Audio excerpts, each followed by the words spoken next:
जय श्री कृष्ण बंदियों। आज हम इस वीडियो के माध्यम से सुनेंगे वैशाख मास की अमावस्या की कथा। तो प्रेम से बोलिए भगवान विष्णु की जय, शंकर भगवान की जय। परम पुण्यमय वैशाख के महीने में जब सूर्य मेष राशि में स्थित हो, तब पाप नाशनी अमावस्या भी कोटि गया के समान फल देने वाला होता है।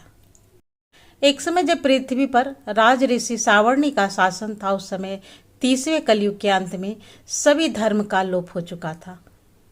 उसी समय अनर्थ देश में धर्मवन नाम के विख्यात एक ब्राह्मण रहते थे। मुनिवर धर्मवन ने उस कलयुग में किसी समय महात्मा मुनियों के सत्रयाग में सम्मिलित होने के लिए पुष्कर क्षेत्र की यात्रा की।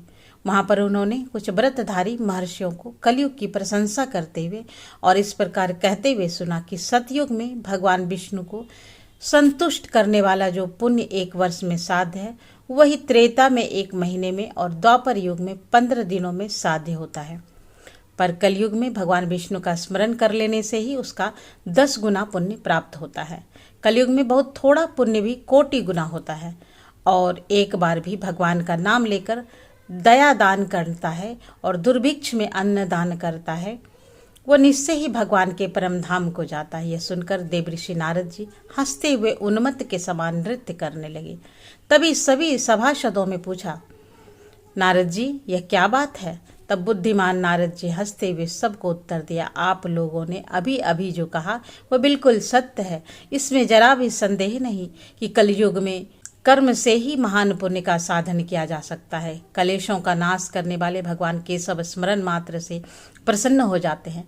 तथापि मैं आप लोगों से एक बात कहता हूँ, कलयुग में यह दो जो बातें दुर्घट है, शिशेंद्रियों का निग्रह और जीवों को वश में रखना, जो यह दोनों कार्य सिद्ध कर ले वही नारायण स्वरूप है। अति कलयुग में आपको यहाँ पर नहीं ठहराना चाहिए। नारद जी की बातें सुनकर उत्तम व्रत का पालन करने वाले महर्षि सहसा ही यज्ञ को समाप्त करके सुखपूर्वक वहां से चले गए। धर्मवर्ण ने भी यह बात सुनकर भूलोक को त्याग देने का विचार किया और उन्होंने ब्रह्मचर्य व्रत धारण कर लिया। दंड और कमंडल हाथ में ले लिया। जटाव और बक्कलधारी होकर वे कलयुग के अनाचारी पुरुषों को देखने के लिए घर छोड़कर चल दिए। उसने मन में बड़ा विस्मय हो रहा था। उन्होंने देखा कि प्राय मनुष्य पापाचार में प्रवृत्त होकर बड़े भयंकर और दुष्ट हो गए हैं। ब्राह्मण पाखंडी हो चले हैं। पापी लोग संन्यास धारण करते हैं। पत्नी अपनी पति से द्वेष रखती है। शिष्य गुरु से वैर करता है। सेवक स्वामी के और पुत्र पिता के घात में लगा हुआ है। ब्राह्मण पाखंडी हो गए हैं और गाय बकरियां के समान हो गए हैं। वेदों में गाथा की ही प्रधानता रह गई है। शुभ कर्म साधारणतः लौकिक कृत्यों के समान ही रह गई है। इसके प्रति किसी की महत्व बुद्धि नहीं, भूत प्रेत और पिशाच आदि की उपासना होने लगी है। सभी लोग मैथुन में आसक्त हैं और इसके लिए अपने प्राण भी देने को तैयार हैं। सब लोग झूठी गवाही देते हैं। मन में सदा छल और कपट भरा रहता है। कलयुग में सदा लोगों के मन में कुछ वाणी में, कुछ और क्रिया में कुछ और ही देखा जाता है। सबकी विद्या किसी न किसी स्वार्थ को लेकर होती है और केवल राजभवन में उसका आदर होता है। संगीत और कलात्मक विद्याएं भी राजाओं को प्रिय है। कलिकाल में अधम मनुष्य पूजे जाते हैं और श्रेष्ठ पुरुषों की अवहेलना होती है। कलयुग में वेदों के विद्वान ब्राह्मण दरिद्र होते हैं और लोकों में भगवान की भक्ति नहीं होती। पुण्य क्षेत्र में पाखंड बढ़ गया है। सभी मनुष्य अल्पायु, दयाहीन और सट होते हैं। कलयुग में प्राय सभी धर्म के व्याख्याता बन जाते हैं और दूसरों के से कुछ लेने में उत्सव मनाते हैं। अपनी पूजा कराना चाहते हैं और व्यर्थ में ही दूसरे की निंदा करते हैं। अपने घर आने पर सभी अपने स्वामी के दोषों की चर्चा में तत्पर रहते हैं। कलयुग में लोग साधुओं को नहीं जानते और पापियों को बहुत आदर देते हैं। दुराग्रही लोग इतने दुराचारी हो गए हैं कि साधु पुरुषों के एक दोष का भी ढिंढोरा पीटते हैं और पापात्माओं के दोष समूह को भी गुण बताते हैं। कलयुग में गुणहीन मनुष्य दूसरों के गुण ना देखकर उनके दोष ही ग्रहण करते हैं। जैसे पानी में रहने वाले जोंक प्राणियों के रक्त पीती है, जल नहीं पीती, उसी तरह जोंक के धर्म से संयुक्त होकर मनुष्य दूसरे का रक्त चूसते हैं। औषधियाँ शक्तिहीन होती जा रही है। ऋतुओं में उलटफेर हो जाएगा। सभी राष्ट्रों में अकाल पड़ता है। कन्या योग समय में संतान उत्पत्ति नहीं करती। लोग नट और नर्तकियों के विद्याओं से विशेष प्रेम करते हैं। जो वेद वेदांतर की विद्याओं में तत्पर और अधिक गुणवान हैं, उन्हें अज्ञानी मनुष्य सेवक की दृष्टि से देखते हैं। वे सब के सब भ्रष्ट हो गए हैं। कलयुग में प्रायः लोग श्राद्ध कर्म का त्याग करते हैं और वैदिक कर्मों को छोड़ बैठे हैं। इस कलयुग में लोगों की जीवा पर भगवान विष्णु का नाम भी नहीं आता। ना ही मनुष्य भगवान विष्णु की सेवा करते हैं, ना ही शास्त्रीय चर्चा होती है, ना कहीं यज्ञ की दीक्षा होती है। न विचार क्लेश है, न तीर्थ यात्रा है, न दान धर्म ही होते हैं देखे जाते हैं। और ये कितने आश्चर्य की बात है, उन सब को देखकर धर्मवर्ण को बड़ा भय लगता है। पाप से कुल की हानि होते देख अत्यंत आश्चर्य से चकित हुए दूसरे द्वीप में चले गए। सब और लोकों में विचरते हुए बुद्धिमान धर्मवर्ण किसी समय कौतूहलवश पितृक्ष में गए। वहां उन्होंने कर्म से कष्ट पाते हुए पितरों को बड़ी भयंकर दशा में देखा। वे दौड़ते थे, रोते थे, गिरते पड़ते थे। उन्होंने अपने पितरों को अंधकूप में पड़े हुए देखा।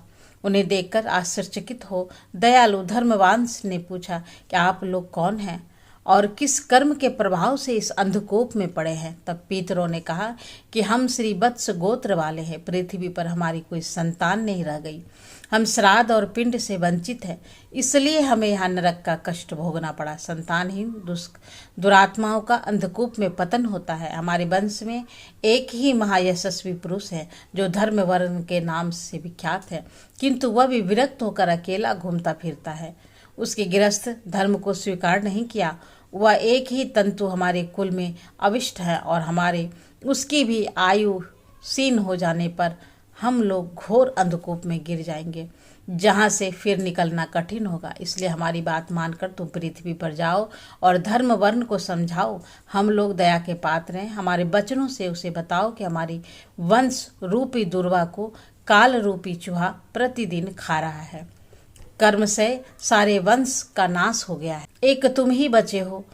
जब तुम भी मर जाओगे तब संतान परंपरा न होने के कारण तुम्हें भी अंधकूप में गिरना पड़ेगा। इसलिए गृहस्थ धर्म को स्वीकार करके संतान की वृद्धि करो, इससे हमारी और तुम्हारी दोनों की मुक्ति होगी। यदि एक भी पुत्र वैशाख, माघ अथवा कार्तिक के महीने में हमारे उद्देश्य से स्नान, श्राद्ध और दान करेगा तो उससे हम लोगों की मुक्ति हो जाएगी और हमारा नरक से उद्धार हो जाएगा। यदि एक भी पुत्र भगवान विष्णु का भक्त हो जाए, यदि एक भी पुत्र भगवान विष्णु की पापनाशक कथा का श्रवण करे तो उसकी बीती हुई 100 पीढ़ियों का और आने वाली 100 पीढ़ियों का उद्धार हो जाता है। वे पीढ़ियां पाप से आवृत होने पर भी नरक का दर्शन नहीं करती। दशा और धर्म से रहित उस बहुत से पुत्रों के जन्म से क्या लाभ जो कुल में उत्पन्न होकर सर्वव्यापी भगवान नारायण की पूजा नहीं करते।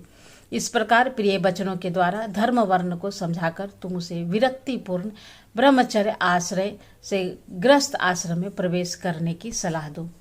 पितरों की यह बातें सुनकर धर्मवर्ण अत्यंत विस्मित हुए और हाथ जोड़कर बोले कि मैं ही धर्मवर्ण हूँ और मैं ही आपके वंश का दुराग्रही बालक हूँ। यज्ञ में महात्मा नारद जी का यह वचन सुनकर कि कलयुग में प्रायः कोई भी इंद्रिय और सिंद्रियों को दृढ़ता पूर्वक संयम में नहीं रख सकता। मैं दुर्जनों की संगति से भयभीत होकर दूसरे द्वीपों में घूमता रहता हूँ। इस कलयुग में के 3 चरण बीत गए हैं और अंतिम चरण में भी 3 भाग व्यतीत हो चुके हैं। मेरा जन्म व्यर्थ बीता है, क्योंकि जिस कुल में मैंने जन्म लिया है उसमें माता पिता के ऋण को मैंने चुकाया। पृथ्वी के भारभूत उस शत्रु तुल्य पुत्र के उत्पन्न होने से क्या लाभ जो पैदा होकर भगवान विष्णु देवताओं की और पितरों की पूजा न करे। मैं आप लोगों की आज्ञा का पालन करूंगा। बताइए पृथ्वी पर किस प्रकार मुझे कलयुग से और संसार से बाधा नहीं प्राप्त होगी। जब धर्मवर्ण ने ऐसा कहा तब उसके पितरों को मन में कुछ आश्वासन मिला और वे कहने लगे, बेटा तुम गृहस्थ आश्रम स्वीकार करके संतान उत्पत्ति करके हमारा उद्धार करो।